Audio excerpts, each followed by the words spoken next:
PixelJunk series has been a popular one for Q Games. The Kyoto-based team had a huge hit with Monsters, but they have made many other titles across PC and console. Most recently, they pushed the tech envelope with the sadly now shut down The Tomorrow Children on the PlayStation 4. I covered this in depth and was disappointed to see it all end, delivering technical proficiency up with the best teams and being one of the first to jump headlong into using asynchronous compute gained them approximately 30% back, which they utilised very well in the game.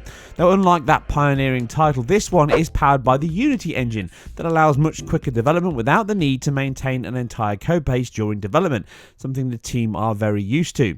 Its founder, Dylan Cuthbert, cut his teeth with Argonaut software back in the 80s and was a key factor in the Super FX chip on the Super Nintendo and both Star Fox titles, including the recently released sequel that I covered in my SNES mini review and analysis.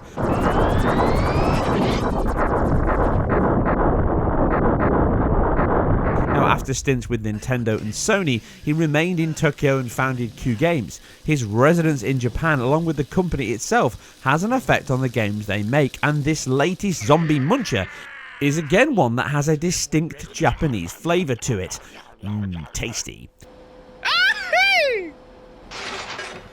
Zombies are a popular choice in movies and games alike, and VR is no exception, having already covered two big ones in Resident Evil 7 in VR and Arizona Sunshine, both good games in their own right in VR. This is something different entirely. Now, having made games across a vast array of hardware before, they now turn their hands to VR, hitting all three big VR headsets from the Vive, the Oculus and the PSVR, which I'm testing here on the PS4 and the Pro. They sent me the review code to look at it. Now, like all good ingredients, it is a mix of inspiration and answers the question, if anyone ever really asked it, what would you get if you crossed The Walking Dead with Cooking Mama? Now, the structure of the game is simple. A zombie holocaust has gripped Japan at least, and you are a lone mobile fast food chef on the run from paying income taxes and these flesh-eating ghouls. Just because they are dead does not mean they don't need a staple diet. And this is where we come in, armed with a pair of oven gloves, a deep fat fryer, a griddle, and magically appearing ingredients. We have to feed the undead army that resemble the fallout from a Glastonbury weekend.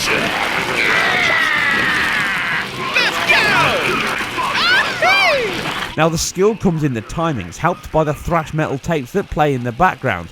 Now, these can be swapped with new tunes earned as you play. Now, showing the age of the devs here, as a tape player is a real throwback, which is something you can also do with it and anything else that's not nailed down in your mobile kitchen.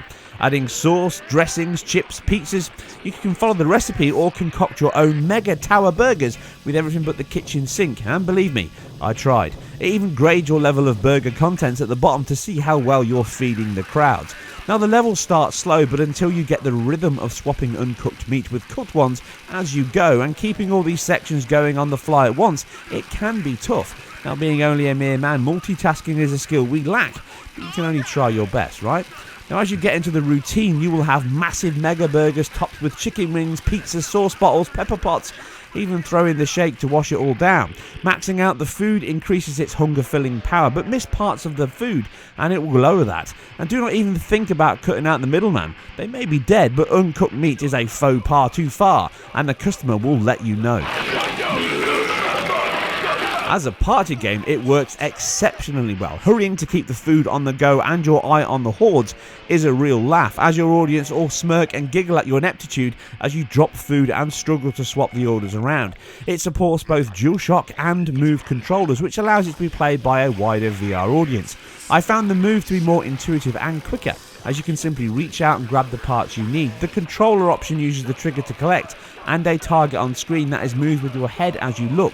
Highlight the item, click the trigger to pick it up, turn around and swap the text or whatever you want to do with it. It does work well, but the moves are a better choice. Now, this brings us to some minor gripes though. You need to have a decent amount of space around you. As I have my camera set up around 5.5 feet from the ground floor, this is perfect for the sitting down approach I have with gaming. Here though, due to my long sofa, I found it could restrict my movement as I played and reached for items. Now, this is due to me being sat around 5 feet away from the screen, and as such, you are placed in this world ever so slightly too far forward, or at least I am. Now, this could be resolved very simply by having the option to position yourself in the world when you start, but if you sit much further away from your screen and have your camera positioned differently, then you may not find this a problem yourself. Now, to be fair, it does clearly state that you need space all around you, like all games, but here you really do, otherwise it can hinder your culinary skills. Now, second is the sensitivity or obstruction of picking items up. You can reach to grab items as you are in a rush, you can find yourself grabbing the wrong ones or missing them at times. But this is a constant issue with VR titles that rely on accuracy of this sort, and in general terms, it is very forgiving with its accuracy. Now, I love the short burst and frantic pace the game has, being easy to pick up but a real challenge to beat your score or progress to the next level. Challenging yourself to get better ingredients and clear the enemies quicker is always a good challenge. Seeing the new zombie types and end of stage bosses can drive you on to feed yet another mouth. Now, it fits the VR tech perfectly and would make a great party game at the holiday season or any group session with a few beers, the social screen and challenges issued. It can pass the time brilliantly. My biggest concern though is longevity and cost, or really value. Around £15 or $20, the lack of any other visual stages other than the one here is a weakness, as is the minimal amount of zombie types and ingredients you have to play with. For this price, I would have wanted a couple more locales to break up the view, maybe a sunny beach with some animated backdrops of surfers and sharks, or a rock concert, or better still, supermarket car park with the associated links that could have. Also adding in a mixture of booths to work from, maybe a sushi bar where you have to chop and prepare the food on a rotational griddle, hot dogs, fish and chips, even a jacket potato booth would add much more variety to the game types and length without adding a great deal of work or cost. Now, as it stands with its content, it is a brilliant game for the format and makes an excellent party game that anyone can pick up and play. VR is the great white hope in that regard, as many of my friends and wife have played these games or not even into games. VR makes it so accessible, added to the fact that you are stationary, the sickness levels are very low indeed.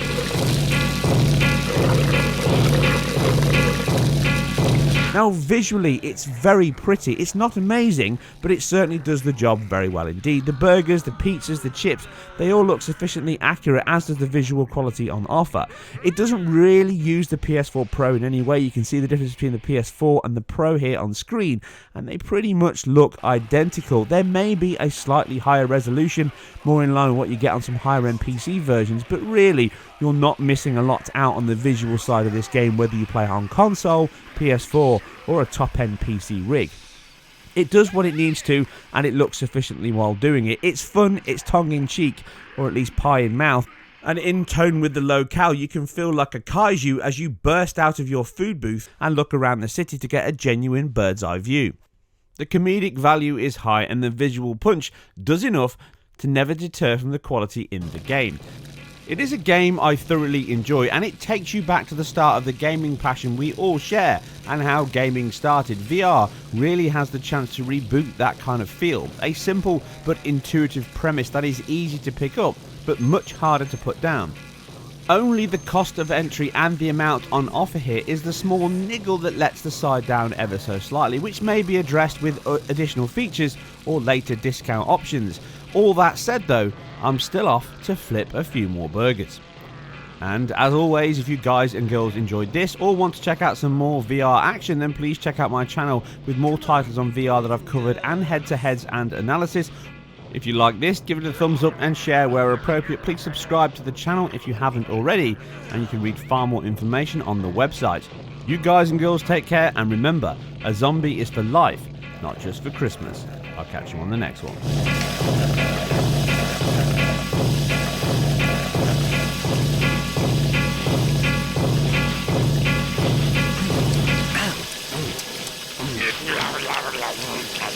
Girls, they wanna have fun. Thanks.